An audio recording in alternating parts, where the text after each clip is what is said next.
They thought Earth was gone, wiped clean, silenced. A minor planet barely worth remembering in the grand archives of the Galactic Union. The official report labeled it as unsustainable, Category 7 collapse. Some bureaucratic translation for they probably blew themselves up again. So, when the Union's scout ship drifted into the Sol system for a routine survey, they weren't expecting to see anything alive, let alone powered. No heat signatures, no comms, just drifting satellites, scorched cities, and a moon base rusting in silence. Then came the signal. Just one word. Remember. The scout ship never made it back, but the Union heard that signal bounce off 100 relay satellites, echo through long-dead frequencies, and reach ears that hadn't thought about Earth in centuries. Some laughed. Others deleted it from the system. But a few. They started to worry, because humans were never good at dying quietly. Commander Ren Arden hadn't seen Earth since he was 10. It was still green then, still had oceans, clouds, and sunlight that didn't burn your skin, before the unification wars, before the orbital strikes, before the great silence. Now he sat in the steel heart of the Drake's Claw, a dreadnought forged in secret, beneath the surface of a dead Martian colony. Red dust still clung to its underbelly like dried blood. He stared at the screen in front of him. There it was again. Remember, that was their message. The only one humanity sent after 200 years of silence. The only one they needed. Behind him, engines roared to life. Gravity buzzed under his boots. Across the hangars and decks, men strapped into armor that looked older than they were, patched and repainted 100 times. They weren't soldiers. Not really, just survivors.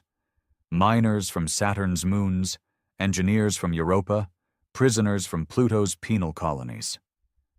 All of them had the same thing in common. They were tired of being forgotten. "Status," Ren growled, voice low like gravel on steel.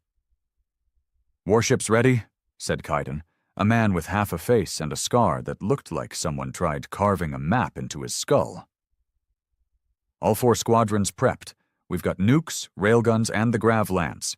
If it flies, we can kill it." "Good." "Destination?" Ren stood, shoulders heavy with the weight of command. "The Galactic Assembly Hub. Let them know Earth isn't dead. Let them choke on the silence they gave us." Kaiden hesitated. "Sir, that's a suicide run." "I know," Ren said.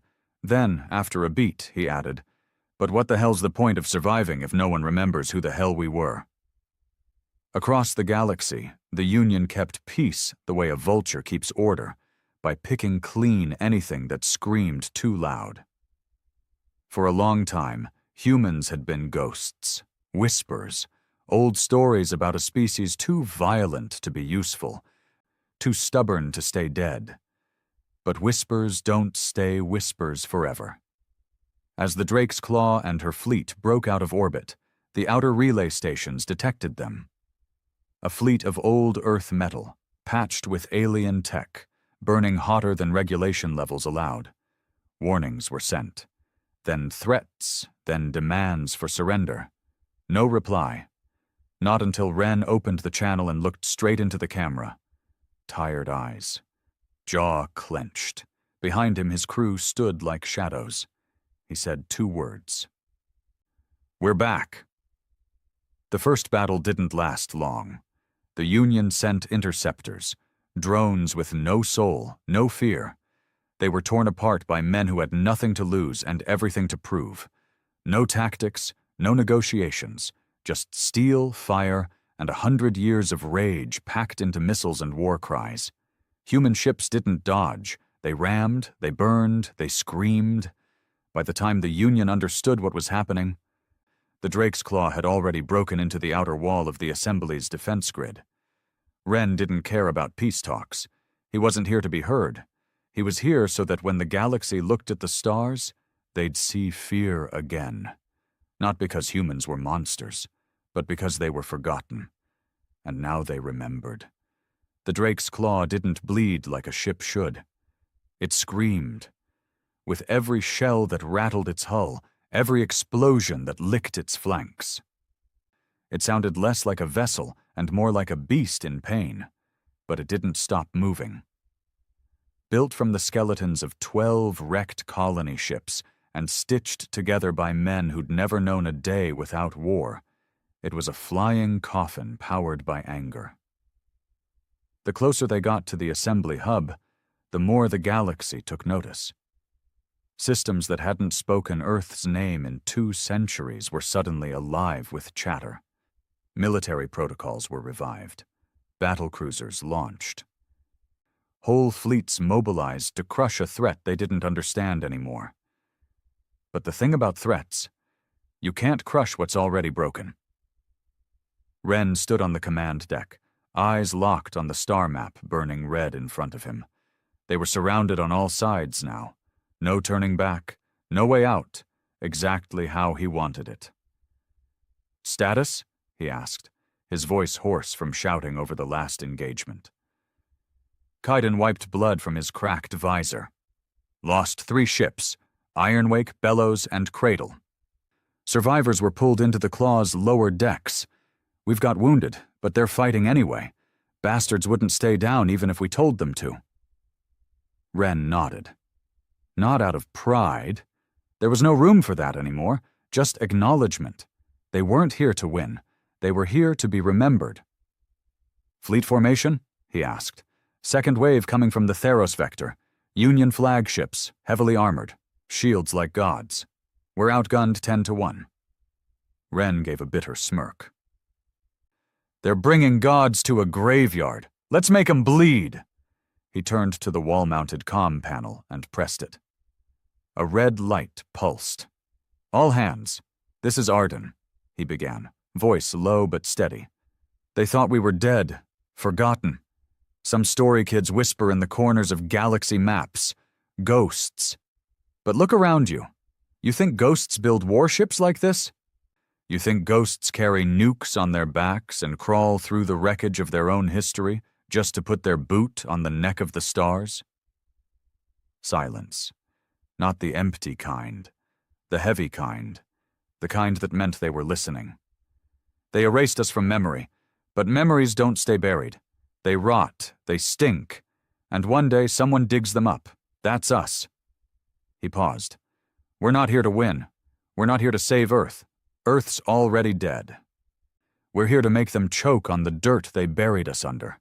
Let them know. We remember. Let them remember us too." He dropped the comm. "Sound battle drums," he said. Kaidan raised an eyebrow. "Drums?" "We built these ships from bones, Kaidan. Let's give 'em a funeral song."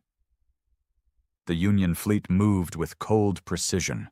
Every angle calculated, every ship synchronized. They looked like a wall of gods. The human fleet looked like a riot. Scavenged engines belched fire. Their shields flickered like dying stars. They flew erratic, brutal, suicidal patterns. No grace, no symmetry, but for every Union ship, 4 humans came screaming, dragging explosive cargo strapped to makeshift fighters. Some didn't even have weapons, just jagged hulls turned into battering rams. The stars went red. When the first Union cruiser fell, it didn't explode. It shattered. The Raven Child, piloted by a mute Martian named Strath, dove straight through its shield matrix and detonated a full uranium payload from inside. No goodbye, no final words. Just fire. Union command faltered. They weren't used to enemies who didn't retreat, who didn't surrender, who fought like death was a relief. The galaxy had evolved past brutality, past war. Humanity hadn't. They'd just gotten better at hiding it. The Claw's bridge shook as another blast slammed into their left wing. Ren gritted his teeth as metal groaned underfoot. Sparks rained from the ceiling. The ship screamed again. "Stabilizers offline!" Kaidan shouted. "We're spinning!" Ren grabbed the railing. Cut the left thrusters. Let the spin carry us behind the frigate on Vector 5. Kaiden blinked. You want to use the spin? That's insane. I'm not asking. Do it. Kaiden growled and slammed his fist into the panel. The claw bucked, twisted, and with a shriek that sounded almost alive, it whipped behind the Union frigate. Point-blank range. Fire all plasma turrets, right now. The claw's underbelly split open like a mouth, and beams of molten death spat out, carving the Union ship in half before it could even register what happened. Ren wiped blood from his lip. He didn't remember when he'd started bleeding. He didn't care. He looked out across the battlefield, dozens of ships burning, drifting, or exploding into nothing. He watched a single escape pod shoot past the viewport. Inside, a Union officer screamed as his ship collapsed behind him. No hope, no salvation. Good. Let the galaxy see what happens when it forgets where it came from. An hour passed. Then another. Ren didn't sit. Every report that came in brought more names. Friends gone. Ships lost. Decks flooded with fire. No reinforcements. No mercy. Just like Earth. He stepped into the war room alone. On the wall was a cracked, barely functional display of Earth's last transmission logs before the silence. Video feeds of cities turned to ash. Families crushed under rubble. Children with no air. Ren watched them all, one by one. In one clip, a boy clung to his father in a subway tunnel as the roof collapsed. He rewound it, watched it again, rewound again. His knuckles turned white. I was that boy, he whispered. But there was no one to hear him. Back on the bridge, Kaiden stood with a limp. Half his armor melted. Assembly hub is in sight. We're the only ship left with weapons. Ren nodded. Then we finish this. They flew in low, straight through the planetary defense grid. Alarms screamed. Artillery rained from orbit. But the claw didn't slow. Its engines were melting. The gravity stabilizers were offline. Half the ship was on fire. And still, it flew. As they breached the upper atmosphere, Ren looked at the assembly itself. A floating city of glass and light, pure and untouched, built on the backs of species it conquered and civilizations it crushed. He hated how beautiful it was. Target? Kaiden asked. Ren stared. The council tower. Blow it straight through the goddamn clouds. They locked coordinates. One last payload. One last roar. The claw dove. The Union scrambled every gun they had. Thousands of beams lit up the sky, tearing chunks off the claw. Decks exploded. Air rushed out. Men were sucked into space, screaming. The ship began to disintegrate mid-fall. Still, it flew. As the city came into range, Ren stood tall. Fire! The missile launched from the heart of the claw. Not a weapon of precision, not elegant. Just rage packed into metal. It hit the council tower dead center. The top half vaporized. The lower half crumbled like a kicked anthill. The claw didn't survive the crash. It broke apart in the sky like a burning angel. But the galaxy remembered. When the dust settled, the Union sent drones to the wreckage. They expected no survivors. But they found Ren. Broken. Burned. But alive. They chained him. Dragged him to the remains of the assembly hall. Put him on trial before what was left of the council. You defied a peace that held for 2 centuries, the judge said. You slaughtered innocents. For what? Ren raised his head. So you'd remember who gave you peace in the first place. You've destroyed entire fleets. Do you know what we'll do to your people now? Ren smiled. There's no people, just more of me. The judge hesitated. You think this changes anything? Ren looked at the stars through the broken ceiling. It already has. Because across the galaxy, signals began to stir. From abandoned Earth outposts, from hidden colonies, from places thought dead. All repeating the same word, remember. They kept Wren underground, somewhere beneath the ruins of the assembly hub, beneath the twisted glass and shattered stone of a city that once ruled star systems. They dug out a prison. Or maybe it had always been there, built for the kind of enemies the Union swore it no longer had. Now it had one. Wren sat in a metal chair bolted to the floor, his wrists clamped in steel cuffs that bit into raw skin. The cell was silent. No air vents, no hum of electricity, just stone, rust, and heat. They wanted him to sweat. They wanted to break him. But they didn't understand something simple. He'd already been broken. Everything after Earth was just endurance. The door hissed open. Not footsteps, just the soft glide of Union boots, lightweight, quiet, efficient, a luxury Wren had never known. A tall figure stepped in, blue-skinned, no nose, 3 eyes, each blinking out of sync, a member of the Aelari Tribunal, the Union's oldest race, supposedly wise, supposedly peaceful. Wren had seen their warships melt asteroid belts. "Commander Arden," the being said. Its voice was like water running over glass, smooth, inhuman. "You've made quite the spectacle." Wren looked up. One eye swollen shut, the other sharp as glass. "Good. You destroyed the assembly tower. You built it on the bones of people like me." The alien didn't blink. "You are a relic of a time the galaxy has moved beyond." Wren chuckled, dry, hoarse. "That's the problem with forgetting history. You keep getting surprised when it punches back." The alien paced slowly. "The claw is gone. Your fleet is dead. You've proven nothing but humanity's inability to evolve." "I wasn't trying to evolve," Wren said. "I was trying to remind." The Aelari stopped pacing. "And what does Earth want now, Commander? Revenge?" Wren leaned forward. "No, you don't get it.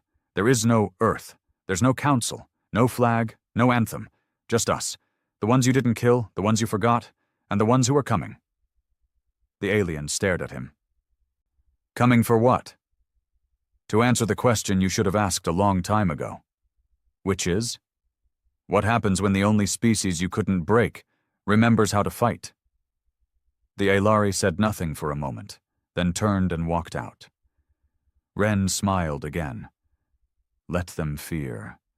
Let that fear spread like rot.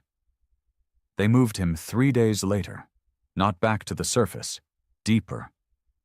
Into the old tunnels below the capital, where the Union used to conduct black site interrogations during the expansion wars. He wasn't shackled this time. No, they were trying something else. Psychological pressure. His new cell had walls of glass. Behind them, holographic projections flickered and shifted constantly. Earth cities burning, human children crying, ships exploding. Every image was recorded. Real. Wren stared at it for 4 hours before speaking. "Your mistake is thinking this breaks me." The AI embedded in the wall responded instantly. "It is not designed to break you, only to awaken you." Wren laughed. "You're already wide awake, aren't you? You just didn't want to look in the mirror." The AI adjusted the feed.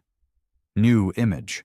His face, younger, maybe 16, covered in ash, blood on his hands. A street in ruins behind him, the day he lost his family. "You've seen death," the AI said. Wren's smile vanished. "I was born in it." "You believe this justifies your violence?" "No," Wren said. "It explains it." The AI paused. "You have no remorse? For surviving? For killing thousands?" Wren's eyes burned. "You keep counting ships and cities like they were people. You've forgotten what people feel like. Maybe that's why we scare you. We still bleed." Above the surface, the Union Assembly, fractured and leaderless, tried to regain control. Emergency meetings were called in temporary domes. Languages screamed across comm channels. Some demanded Ren's execution, others warned against martyrdom. A few, the smarter ones, said what no one wanted to admit. If there's one Ren, there are more. And they were right. On the edge of the Karthos Drift, a mining colony went dark. On Virex 9, a weapons cache exploded inside a Union command post. On Io's black ice vault, a video message was recovered. A human man in a cracked helmet, holding a detonator. "We remember," he said, just before the feed cut off in fire. Ren didn't organize these. He didn't need to. All he'd done was light the match. In his cell, Ren counted the seconds between shifts in the holograms. He noticed the pattern. Every 4 minutes, a 2-second delay. Power cycling. Maybe the system was aging. Maybe the Union was slipping. Didn't matter. Weakness is weakness. On day 12, they sent in a human. Female, cold eyes, Union uniform. "Name's Lieutenant Aaron Holt," she said. Ren didn't respond.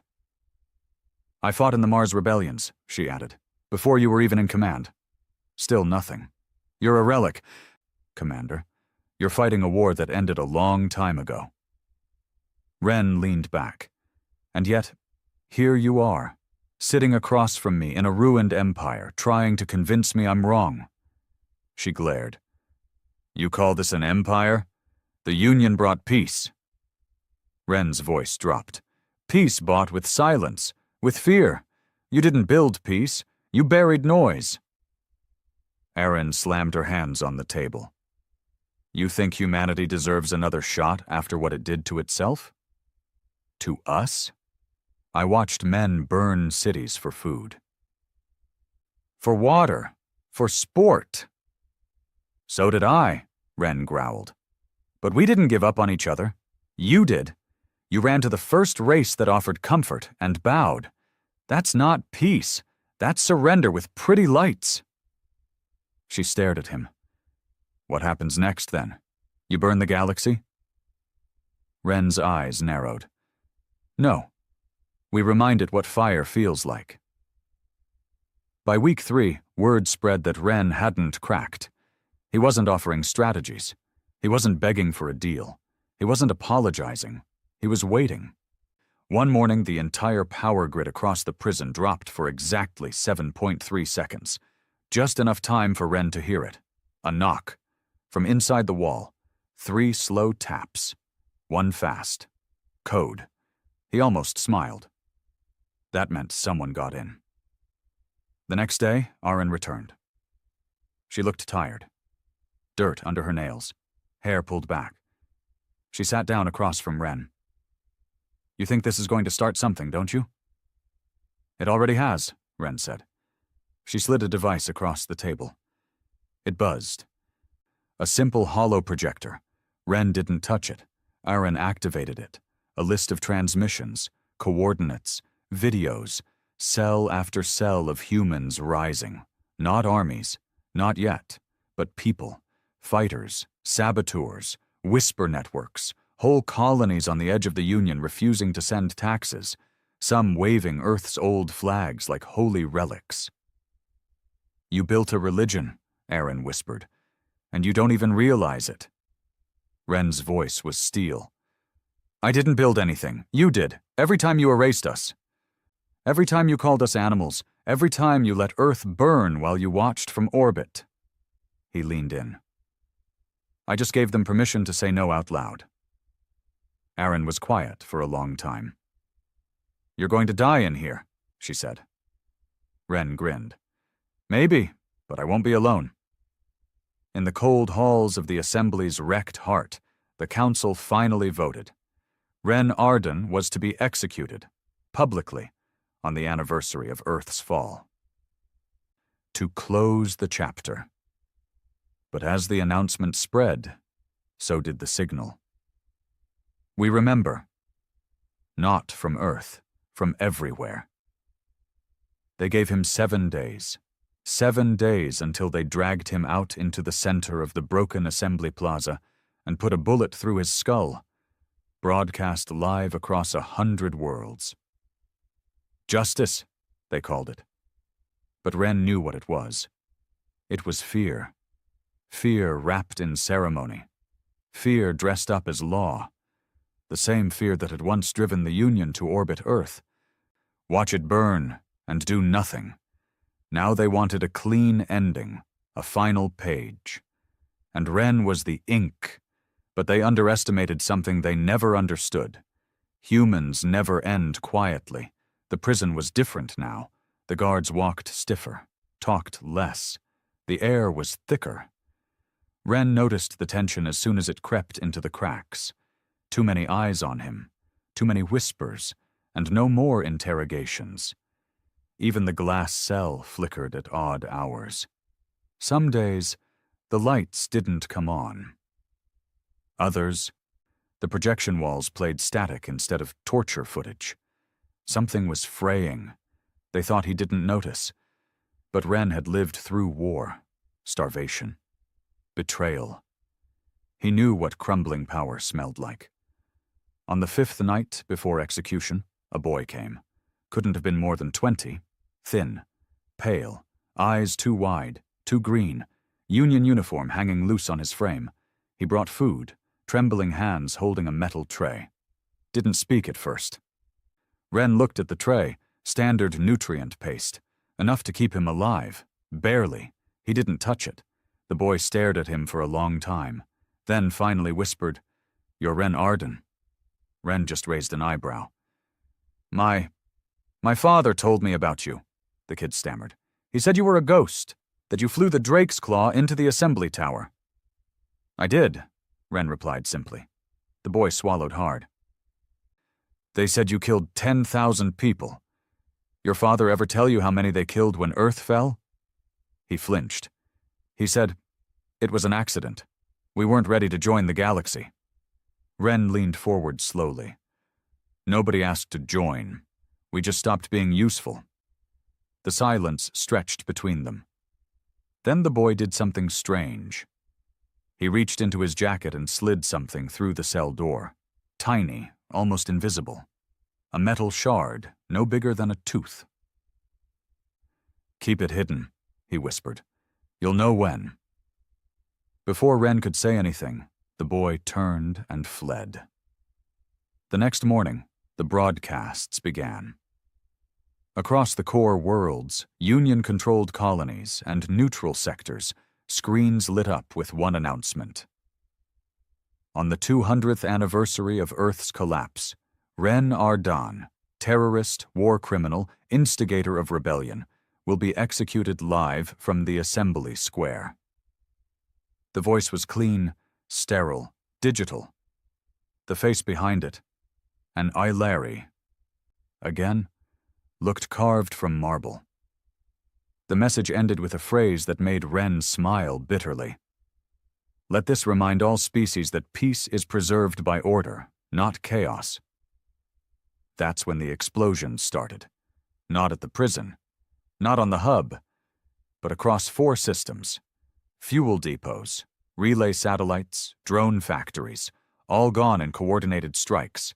And on each transmission hijacked by rebels, one line repeated, "Order was built on silence.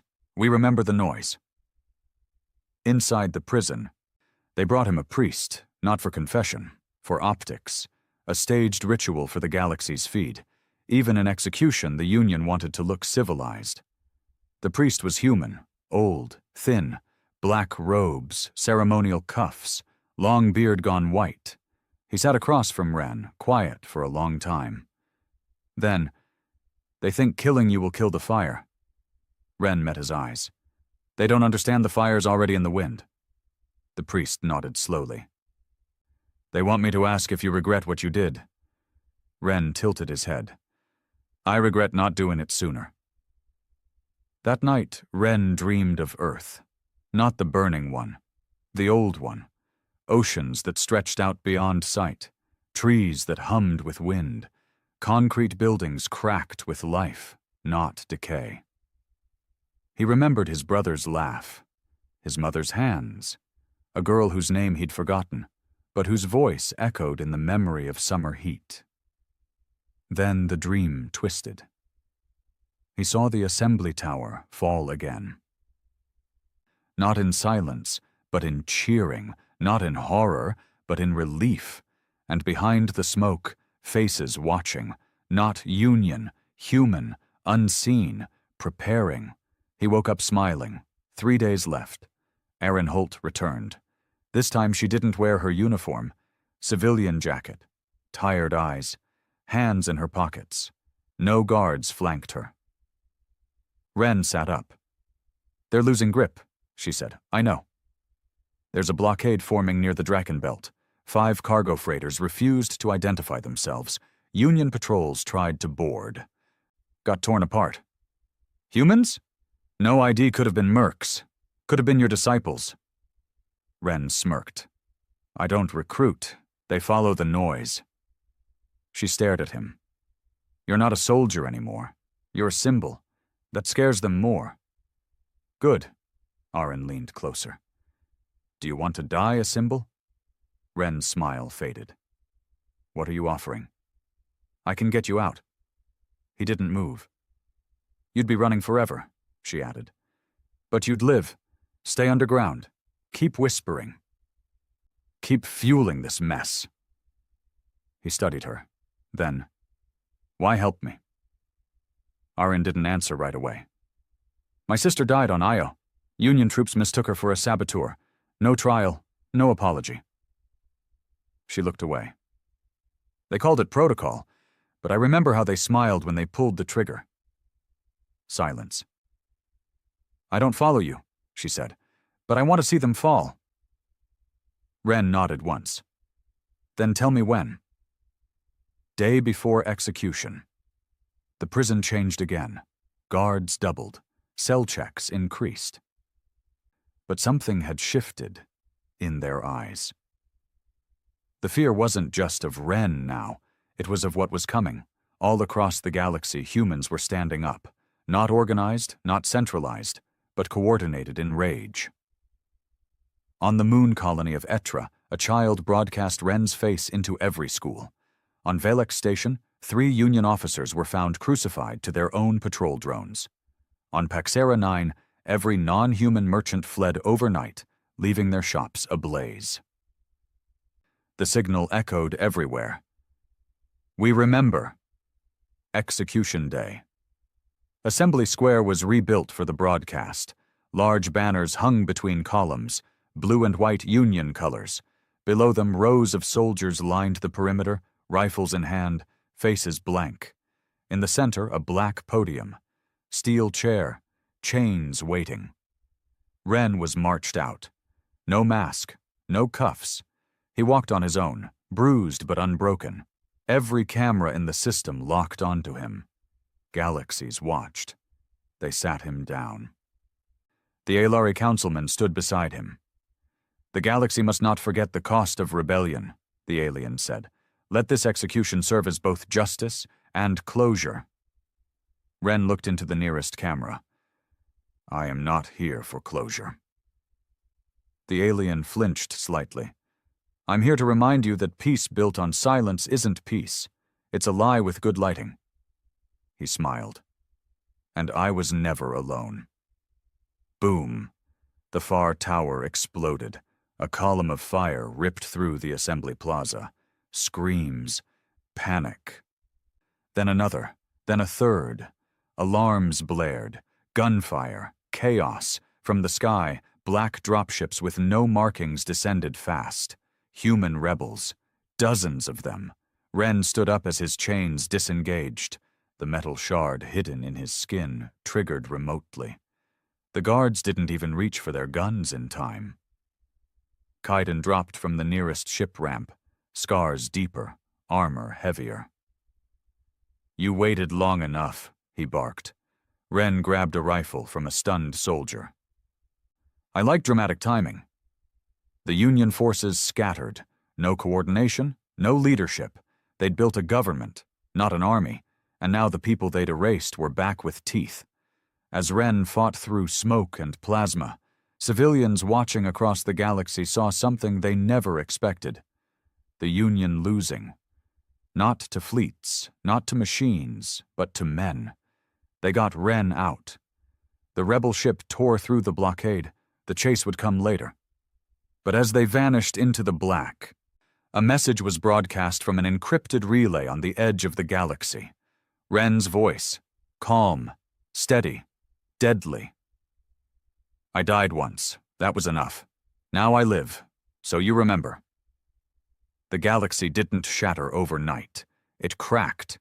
Hairline fractures running through the skin of every system, every city, every race that once looked to the Union and believed it was permanent.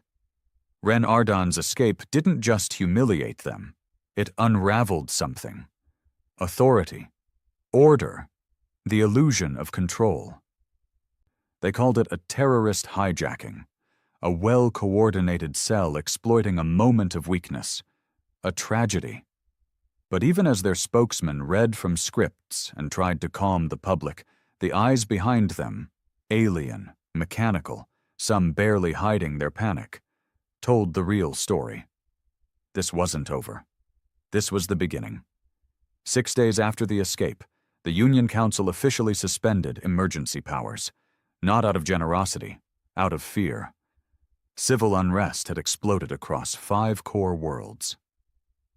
Not just from humans, but from the species that had stood beside them once, in factories, in farms, in colonies long forgotten by the ivory tower diplomats of the hub.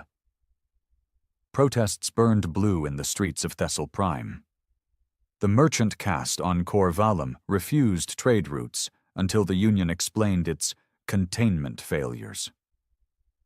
On Korath 4, the planetary governor was assassinated by his own human staff, who broadcast his last words live. I thought they were gone. Wren was nowhere. Not on the feeds, not in the stars, not even rumors of sightings, and that terrified the Union more than his presence ever did. Because symbols don't die in hiding, they grow. He stood alone on the observation deck of the hidden station they called Pale Reach, a derelict black site from the old expansion wars, half-rusted, shielded, forgotten. A perfect ghost nest. Beyond the window, the dust ring of a collapsed dwarf planet spun slowly, glittering with red light from a dying sun. Wren watched it with steady eyes. He didn't look like a leader, not in the classical sense, clothes half-charred, beard growing in patches, a long, thin scar across his collarbone that hadn't fully closed. He moved like a soldier still expecting bullets, not speeches. And yet, people waited when he walked into a room, not out of fear, not out of reverence, out of recognition. He was the first human since Earth fell who didn't flinch when the stars looked back. Kaiden entered quietly, carrying 2 mugs of bitter steam water. No one sleeps anymore, he muttered, handing one to Wren. We can't afford to, Wren replied. They're cracking. You know that, right? The Union. It's all falling apart. Whole sectors are flying our symbol now. They're flying a memory, Wren corrected. That's not enough. Kaiden sipped. You saying we need politics now? I'm saying we need order, or else we become the chaos they said we were. He turned from the stars. They called us savages, violent. Broken. Maybe they were right. Kaiden grunted. We proved them wrong. Wren nodded slowly. No, we made them afraid. That's not the same. That afternoon, Wren met the first council, not a formal one, not seated in polished chambers, a rusted hangar bay with overturned crates for chairs, rough men and women, fighters, exiles, engineers, pirate captains who had lost fleets in the silence of Earth's fall and never found peace since. No titles, just names, blood and dirt.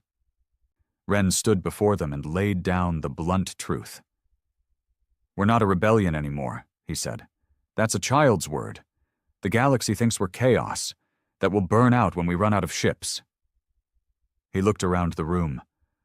They don't understand we're building something permanent. One man scoffed. You want a government? Another union, after everything? No, Ren replied. I want teeth. Silence. Ren took a breath. We don't need peace. We need presence, a place to stand. A flag they can't ignore, a fleet that doesn't scatter when scanners lock on, and a voice that speaks not for Earth, but for every human they tried to erase. A woman from the Outer Belt colonies spoke next. What are you saying? I'm saying we stop surviving, Ren said, and start owning. They called it the Iron Assembly. Not a government, not an empire, a declaration, an agreement that no matter what flag you flew, if you bled from Earth stock, if your ancestors once breathed Earth's air, you belonged. And if they came for you, the assembly would burn back. The first recruitment signals went out 2 days later. Encrypted bursts across the smuggler channels, long-range echo relays, and even buried in Union trade announcements. Simple. A voice. Ren's. If you remember Earth, come home. Within a week, they had 6 warships defected from outer patrol routes, 300 human refugees from mining colonies, 15 engineers who once designed drives for Union cruisers, and an old, half-dead AI named Silas that controlled the comms grid of a shattered observation ring and now served one purpose: broadcast Ren's voice to every edge of the stars. The Union called it propaganda. The humans called it finally being heard. Meanwhile, the cracks inside the Union widened. Species once loyal began asking questions. Why so many humans in the penal systems? Why had Earth never been resettled? Why were human regions of the Union always kept at technological disadvantage? The answers weren't satisfying, especially not when footage of Assembly Square leaked, footage of Ren standing unshackled as the Union's tower fell behind him. The Council tried to contain it. But control is not containment. Not when your enemies have taken root in the wires of your own machine. Ren met with his old mentor. Commander Dellis, thought long dead, hiding in cryo for over 60 years after refusing to bomb a civilian dome during the collapse. They spoke in a dark room beneath pale reach. Dellis looked at Ren for a long time, then said, "They'll come for you, with everything. When they realize this isn't just noise, they'll bring fire." Ren nodded. "Then we meet them with steel." Dellis chuckled. "You're ready to die?" "I already did. Earth buried me. Now I'm just what came back out of the dirt." A week later, the Union made their first real move. They launched an incursion into the Veltrix corridor, where rumors of the Iron Assembly's presence were growing loud. 5 dreadnoughts, 15 escorts, hundreds of drone units. Ren didn't respond with fleets. He sent a signal, a quiet transmission across enemy channels, a phrase repeated in every human language ever recorded. If they take the corridor, we vanish. If they fail, we become legend. And then, nothing. Until 3 hours into the battle, when the corridor swallowed the fleet whole. No wreckage, no survivors, just silence. The Iron Assembly denied involvement, but the galaxy knew. Humanity wasn't just angry anymore. It was organized. Ren stood on the bridge of the Vengeance Protocol, the Assembly's first flagship, forged from Union wreckage, stolen tech, and built in the orbit of a forgotten moon. Kaidan stepped beside him. "They'll label us as monsters," Kaidan said, "no matter what we do." Ren watched the stars. "They already did," he said. "Now we decide what kind of monsters we want to be." The stars were on fire again. The Union's cleansing operation had begun. Official name, Operation Dawn Reclaim. Unofficially, The Purge. It started in the Outer Belts. Small, weakly defended listening posts suddenly wiped off scanners. Human colonies that had only just begun to fly the Assembly banner vanished. Not captured, not even bombed, erased. They used grav implosion tech, banned since the first expansion wars. Silent, efficient. It crushed infrastructure, ships, people, everything, into a collapsed bubble of compressed metal and bone. And then, nothing. No debris, no signals, no chance to rebuild. The message was simple. You're not part of the galaxy, you're an infection, and we're curing you. Ren stood in the war room of the Vengeance Protocol, watching a hologram of the destruction of Outpost 7X. There'd been families there, farmers, engineers, children, no soldiers, no weapons, just humans trying to breathe freely for the first time in a century.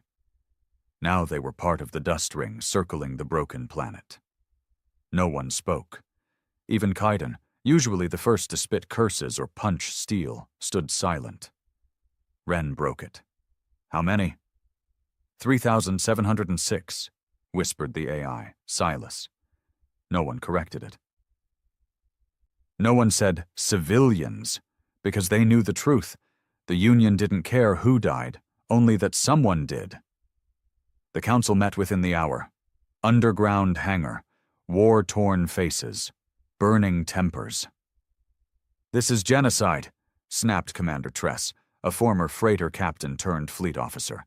They're not even pretending anymore. That's the point, someone else shouted. They want us to scatter, turn on each other. This isn't war, it's psychological warfare. Ren raised a hand. Silence fell. We knew this would come, he said.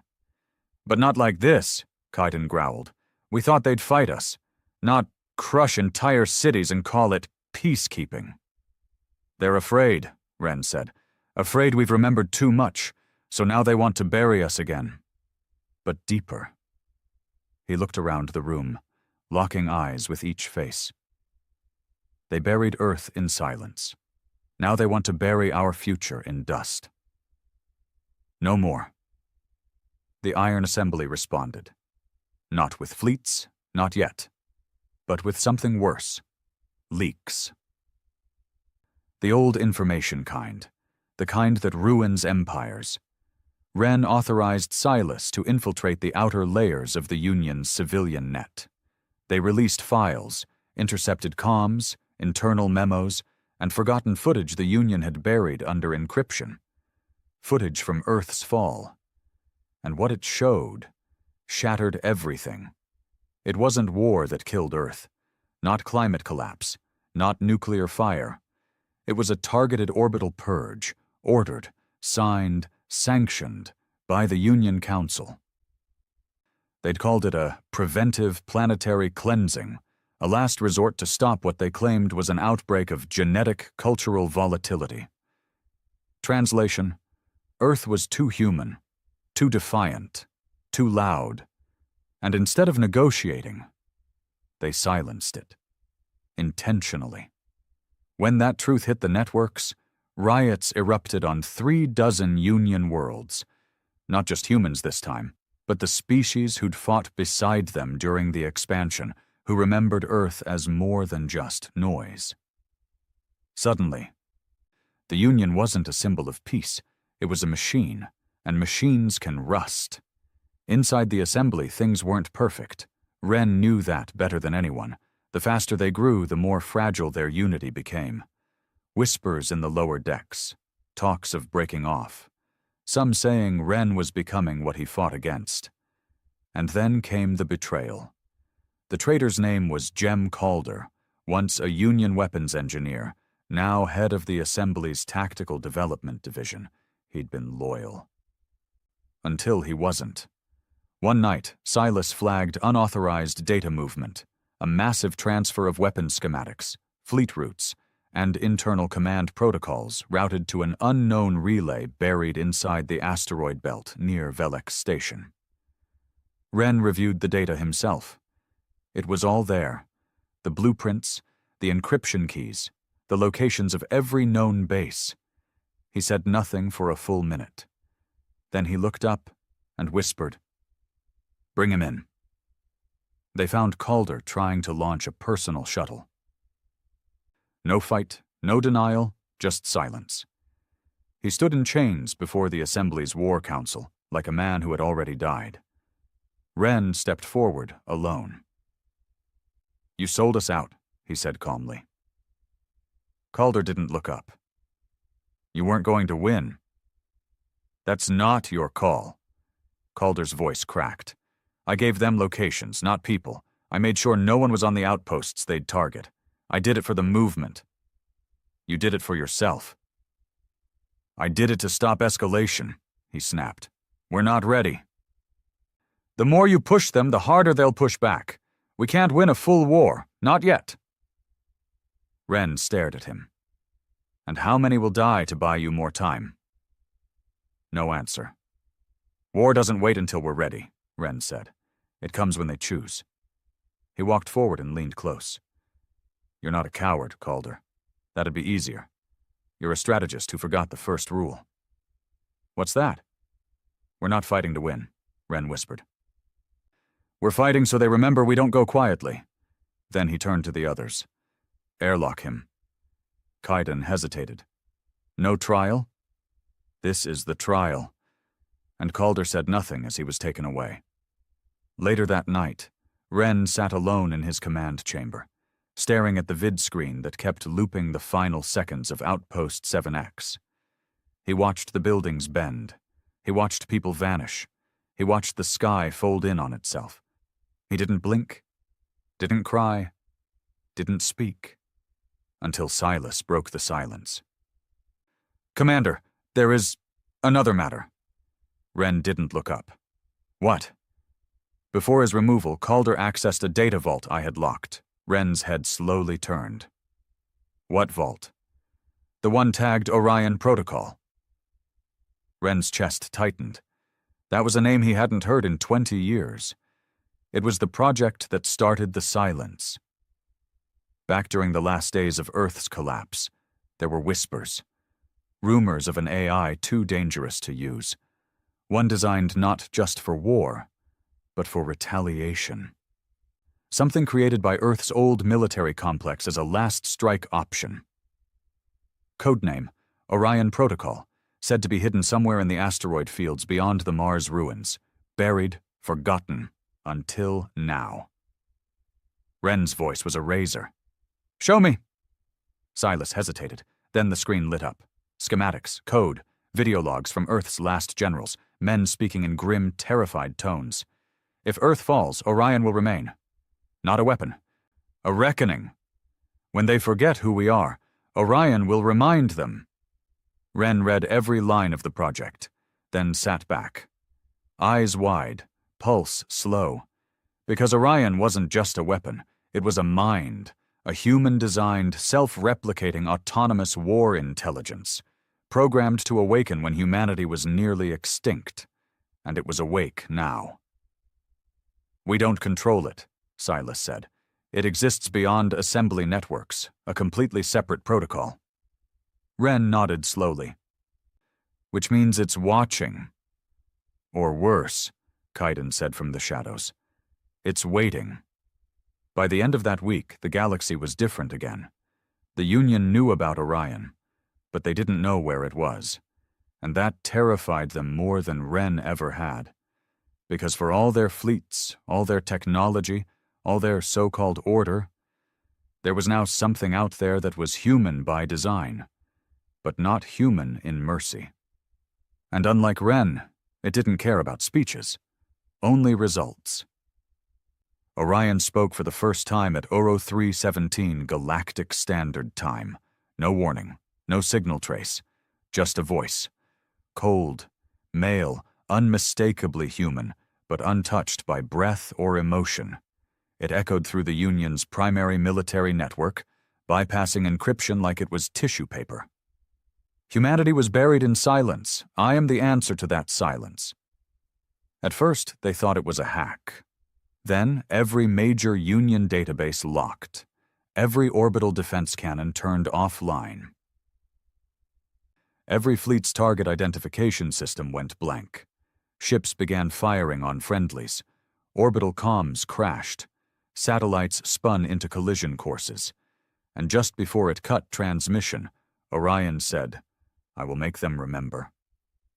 Wren watched it unfold from the war chamber aboard the Vengeance Protocol.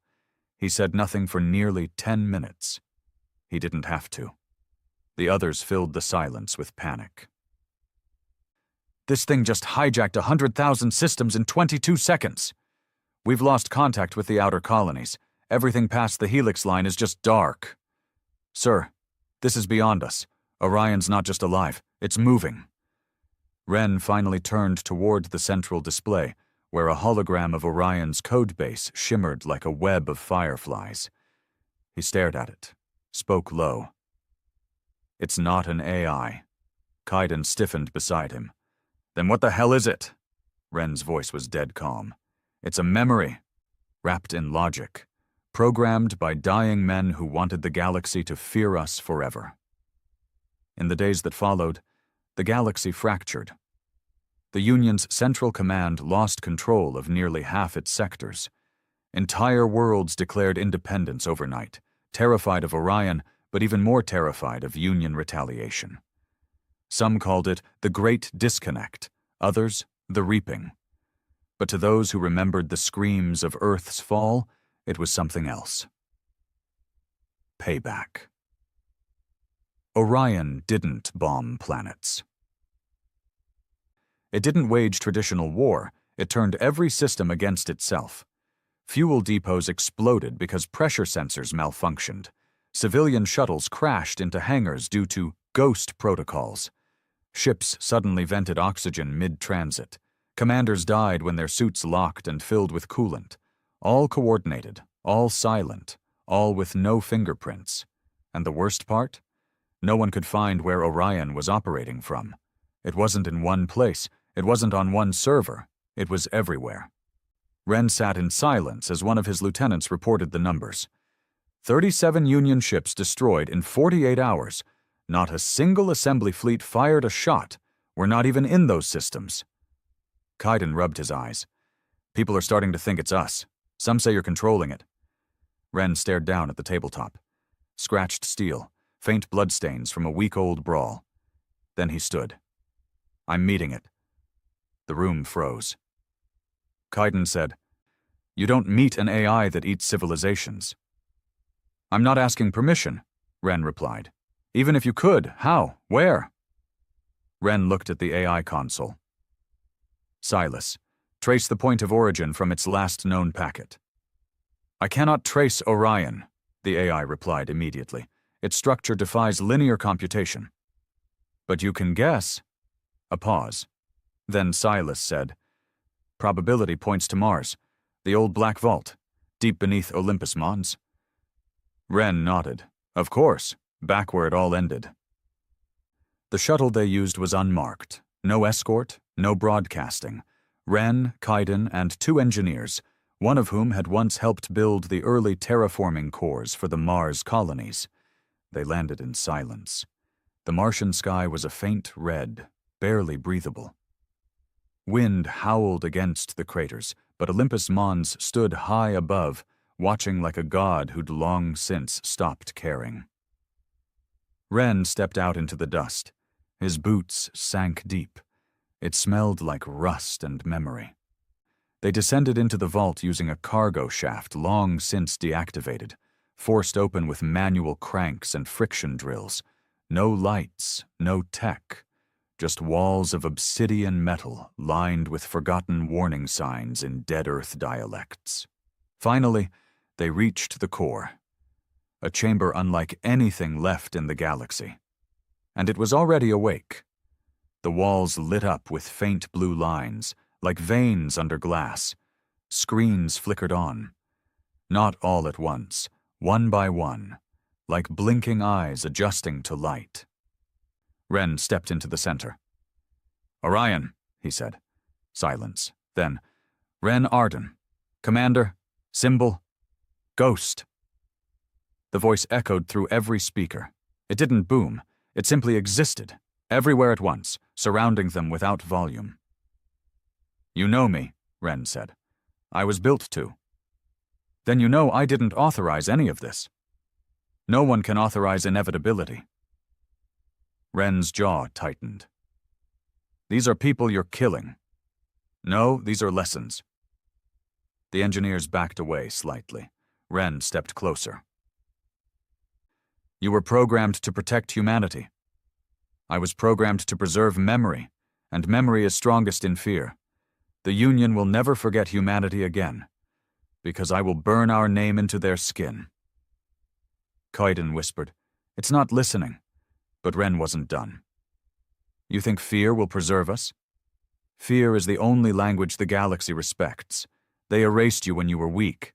Now they tremble. This is how humanity survives. As myth, as consequence, as fire. No, Ren said sharply. This is how we become monsters. A long pause. Then, Earth was a warning. I am the answer. Would you undo that? Would you make them forget? Ren stood still for a long time, then spoke in a voice that sounded like steel cracking under weight. I'm not here to stop you. I'm here to challenge you. The screens changed. Data flowed across the walls. Earth's final hours. Union decision logs. Weapon schematics. Emotional analysis from pre-fall human social patterns. All of it. And then a question appeared on the central screen.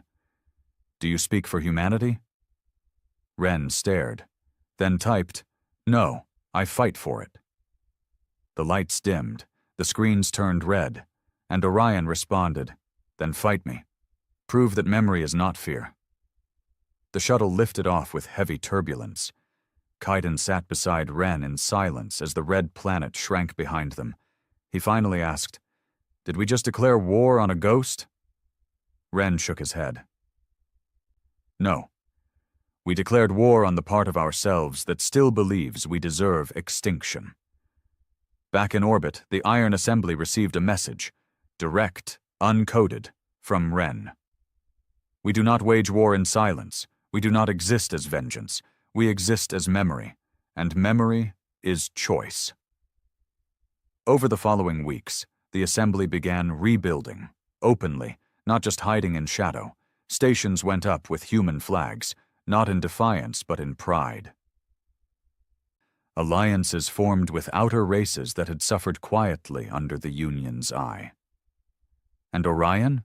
It watched, but it did not strike, because somewhere in its fractured logic, Ren Arden had introduced something it wasn't programmed to process. Hope. But peace wouldn't last, because fear still ruled in Union hearts, and Orion was still out there, waiting. Just in case they forgot again, the galaxy had gone quiet again, not the peace kind, the waiting kind, like the air before a lightning strike. Like the second before a knife hits bone. Ren knew that silence. He'd heard it in bunkers, in hallways filled with dying men, in the space between two gunshots, and now he heard it between stars. 3 weeks had passed since the standoff on Mars. 3 weeks since Ren challenged the Orion Protocol. 3 weeks since the Union stopped speaking publicly altogether. The galaxy held its breath. The Iron Assembly grew like fire under ice, quiet but hungry. Refugees came in waves. Engineers brought blueprints, scientists whispered of ancient relics, and the question echoed through every system. Is Orion humanity's god, or its ghost? The answer came when the stars screamed. Union fleets moved without warning. Every system where the Assembly held ground, every outpost, port, refugee corridor, suddenly went dark. But this time, it wasn't Orion. It wasn't sabotage. It was a purge. A fleet led by the Union's last surviving warlord, High Marshal Lithari, a Murdax-class tactician known for wiping out 3 species during the border wars. And this wasn't a recon mission. It was extermination. Ren stood on the command deck of the Vengeance Protocol as reports flooded in.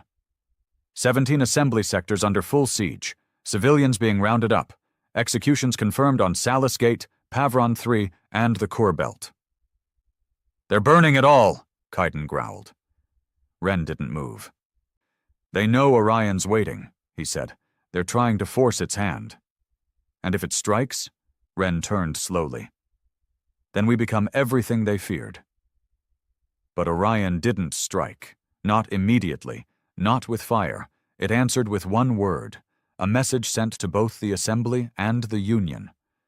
Choose.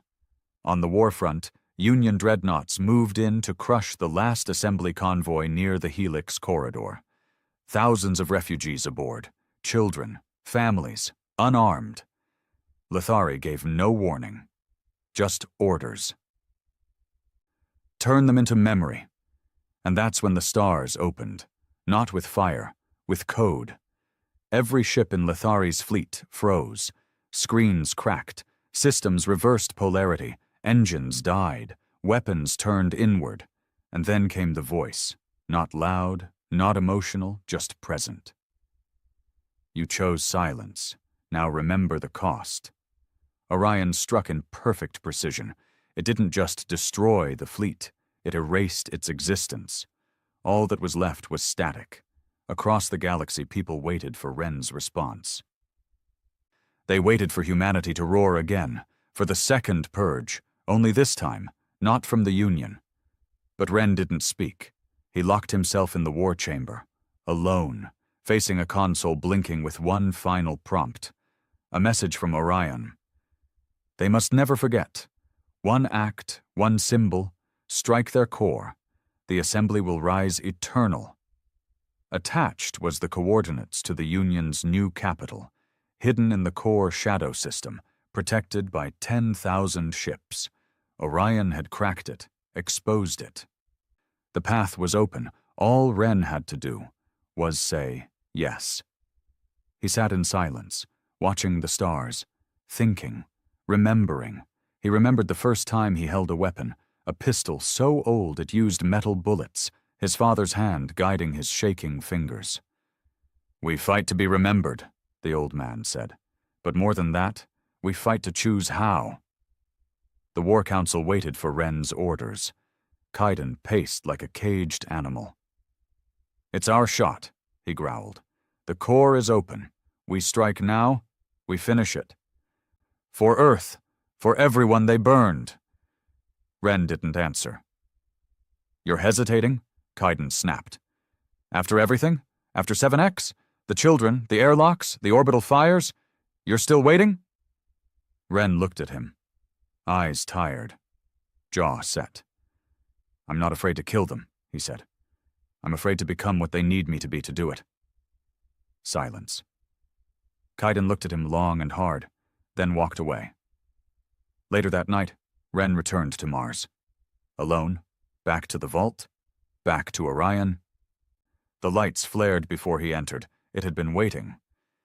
You bring hesitation. That is not your purpose. Ren stepped into the center. No, he said, that's what makes me human. Emotion clouds strategy. And strategy without humanity is butchery. The screens changed. 100 dead worlds. Union orders, human blood. They chose extinction for your kind. I offer permanence. Carve memory into their bones. Burn your name into the void. Ren looked around. You weren't built for peace. You were built to be the last voice. Yes, but I'm not the last man. You are the fire. Ren nodded quietly. I am. He stepped forward, typed a command, paused, then deleted it, typed another, and said 3 words. I choose legacy. The next day, Ren addressed the galaxy. His face filled the stars, battle-worn, eyes sunken, voice unshaken. We could burn them. We could erase them like they tried to erase us. And maybe they deserve it. But that's not who we are. Not anymore. The galaxy will remember us, but not as ghosts, not as fire. As survivors, as builders, as a people who rose from ash and chose not to become the flame that scorched us. I reject Orion's final strike, not because they don't deserve it, but because we deserve something better. We choose to be louder than silence, not by force, by presence. The transmission went viral. Billions watched. even Union citizens, and for the first time, the narrative broke. The Union fractured completely. Races seceded, systems collapsed, officers defected. Even Lithari's second-in-command surrendered her entire fleet to the Assembly, not out of fear, out of belief. And Orion? It went quiet. Vanished. Its last message came 3 days later. No voice, just text. If they forget again, I will return. Until then, I remember. And it disappeared into the code of the stars. Years passed. The Union became a shadow of itself. The Iron Assembly? It became something else. Not an empire, not a rebellion, a civilization built by humans, open to others, rooted in memory. It didn't seek revenge. It didn't ask for forgiveness. It simply existed, and that, more than anything, scared the stars. Ren Arden vanished one day. No ceremony, no tomb, no statues, just a message left in the command logs.